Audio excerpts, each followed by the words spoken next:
Hi, you've tuned into Granny Horse Training again, and you see Sugar Babe and finishing up some of Lacey's hay.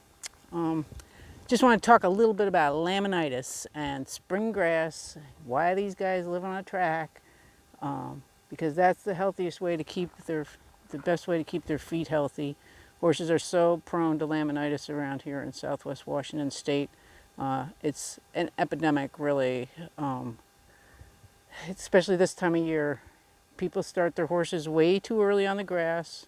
They let them out for way too long, and they oftentimes let them out at the wrong times of day. So if you go to a website called safergrass.org, you can find out some more information about times of day that are safer to have the grass. And for me around here, I think that the safest time to start getting your horses acclimated back to grass is mid-June. Not way back in March, April, May. In May is when they were building up the inflammation, and by mid-June they're having the laminitic attacks of the acute laminitis. Because laminitis is just an event that happens once. It builds up to it. And what I do on my farm, and I'll move the camera angle here a little bit, and you'll see a few of my little sheep here.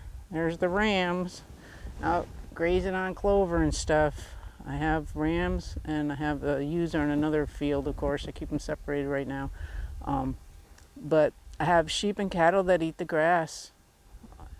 I feed hay to the horses. And they stay a lot healthier that way. You can start putting them out in the pastures once everything's eaten down by the other animals and everything's all dried out. But even then, if you have an insulin-resistant horse that's metabolic type like Lacey is, you still might be taking a chance at her having laminitis and getting inflammation in the foot, because that's all laminitis means. It's inflammation in the foot, inflammation of the lamina that holds the coffin bone to the hoof wall. Once that's inflamed, it's weakened, and then the bone inside that hoof capsule starts moving around. I mean, that's the best layman's terms I can give you. It just doesn't stay in position any longer because the lamina is not strong enough to hold it, and that inflammation starts because of the too high sugars. So that's basically it. There's caution right now. I'm having a lot of people calling, seeing a lot of horses that are in a state of acute laminitis. Could have been prevented by not putting your horses out on the grass so darn early. Tell people your pastures aren't really safe until after the hay is made in July. So until then, you very, very limited grazing time, and some horses can have no grazing at all. It really depends. So every case is individual. So thanks for watching. This is Granny Horse Training, and that's just another care tip, a caution about laminitis, sometimes known as founder, but it's kind of two different things. Founder is when the bone is actually moved and sunk or rotated, as they say. And that will be determined by x-rays only.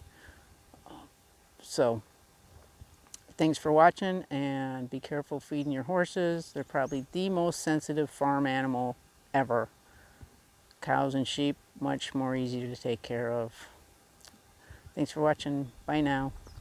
Click the subscribe and click the notification button and that kind of stuff if you want to see more of my videos. Bye now.